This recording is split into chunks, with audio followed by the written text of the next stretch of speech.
देखिए क्वेश्चन क्या है, ये भी आपके बोर्ड एग्ज़ाम के लिए वेरी वेरी इम्पोर्टेंट क्वेश्चन है। 2 नंबर के क्वेश्चन में लगभग हर एक साल आ ही जाता है। कोई साल ऐसा होगा कि नहीं होगा, लेकिन लगभग देखते हैं तो प्रत्येक साल क्या होता है, ऐसा क्वेश्चन आता है। तो इस बार भी चांसेस रहेगा, छोड़ना नहीं है, पूरा बनाना है। क्वेश्चन क्या है कि ये 2 समीकरण दिया हुआ है और कहेगा क्वेश्चन में के किस मान के लिए रैखिक समीकरण युग्म का कोई हल नहीं है, ऐसा क्वेश्चन आता है। किसी में कहेगा कोई हल नहीं है, तो किसी में कहेगा केवल एक हल है, तो किसी में कहेगा अनेक हल है। तो आप लोग को हम 3 कंडीशन ऐसा समझाए थे। रैखिक समीकरण युग्म के लिए कितने कंडीशन? 3 कंडीशन। कंडीशन नंबर अगर फर्स्ट देखा जाए तो बताए थे a1 by a2 equal note b1 by b2। दूसरा बताए थे a1 by a2 equal b1 by b2 equal c1 by c2। तीसरा बताए थे a1 बाई a2 और इक्वल b1 बाई b2 और equal note c1 by c2। ये 3 condition है। तीनों कंडीशन में देखा जाए तो तुम लोग को बहुत अच्छा से हम कल या परसों ही बताए थे।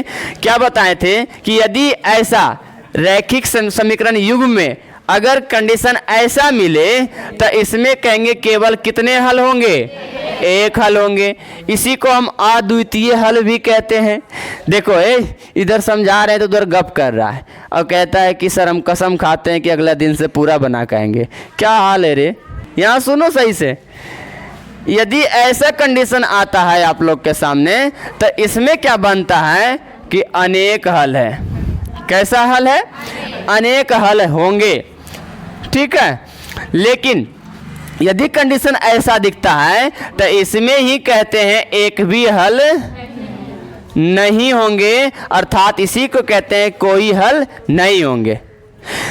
जब एक हल होंगे तो इस समय ग्राफ बनेगा प्रतिच्छेदी, इस समय ग्राफ बनेगा संरेख, इसी को हम समपाती कहते हैं, और इस समय ग्राफ बनेगा समानांतर। समानांतर बनता है। क्वेश्चन पूछा जाता है कि बिना हल किए बता दीजिए कि 2 समीकरण युग्म दिया है, इसके हल कितने होंगे। तो क्या हल करने के लिए हमको जाना पड़ेगा?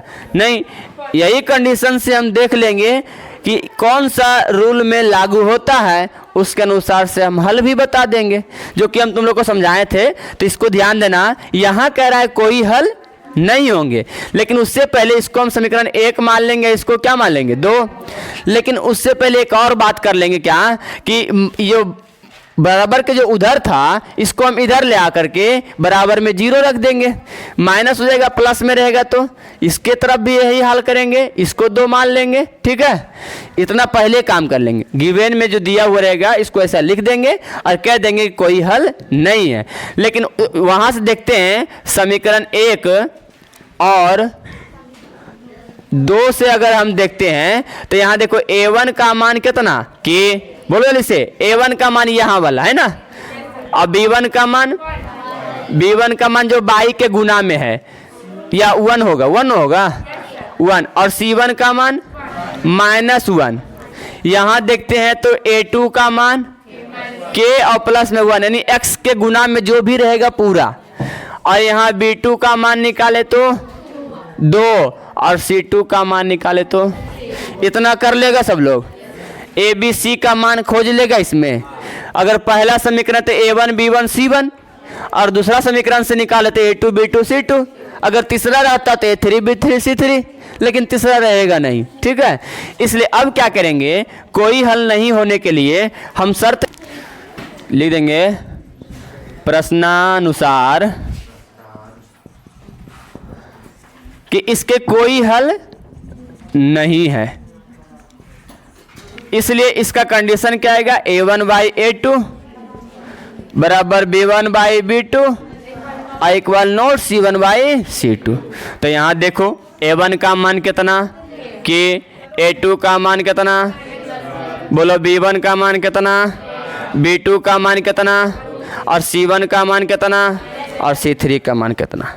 देखो चाहे ना तो ये माइनस से माइनस कट जाएगा, हमको निकालना है K का मान। किसका?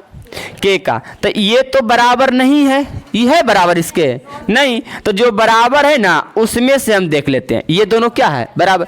तीनों ये दोनों एक दूसरे के बराबर है, लेकिन ये कह रहा है कि ये बराबर नहीं है, तो नहीं है तो उसको साइड रखते हैं। और यहाँ K का मान K+1, यहाँ 1 और क्या है ये 2, क्रॉस मल्टीपल जब गुना करेंगे तो ये हो जाएगा 2K और ये हो जाएगा K और प्लस में 1।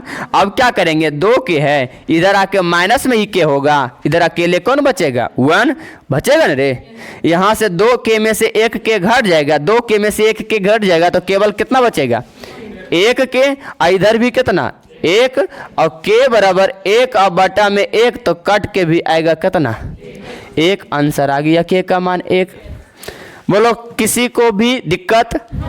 बोलो ऐसा क्वेश्चन कभी भी मिले, कभी K का मान कह देगा, कभी A का मान कह देगा, कभी T P Q कुछ भी दे सकता है वहाँ पे, और कहेगा किस बताइए K का मान A का मान या कुछ भी, कि K के किस मान के लिए दिए गए द्विघात समीकरण का कोई हल नहीं है, या तो कोई हल नहीं है, कोई हल नहीं है तो ये कंडीशन यहाँ लगाए हैं।